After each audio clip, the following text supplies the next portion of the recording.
नाशिक जिल्हा कायद्याचा बालेकिल्ला, नाशिक जिल्हा कायद्याचा बालेकिल्ला। टोळी युद्धानं डोकं वर काढून नाशिक पोलिसांपुढे आव्हान उभं केलं। खुटवटनगर खून प्रकरणातील संशयित आरोपी हर्षद पाटणकरच्या घराच्या परिसरात गोवर्धन गावातील राहुल पवार आणि त्याच्या टोळक्यानं दहशत माजवत जीवे ठार मारण्याच्या धमक्या दिल्या।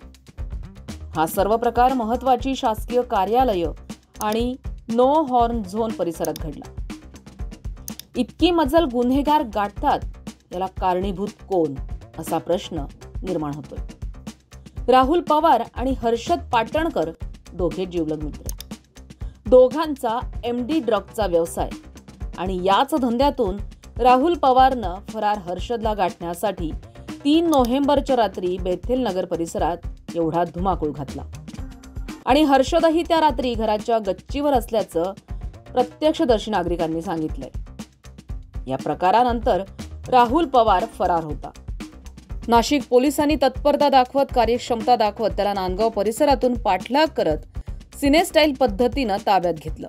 टोळी युद्धातला फरार राहुल पवार पोलिसांच्या ताब्यात आहे। पण प्रश्न हाच आहे, हर्षद पाटणकर कुठे आहे? संविधान न्यूज, नाशिक।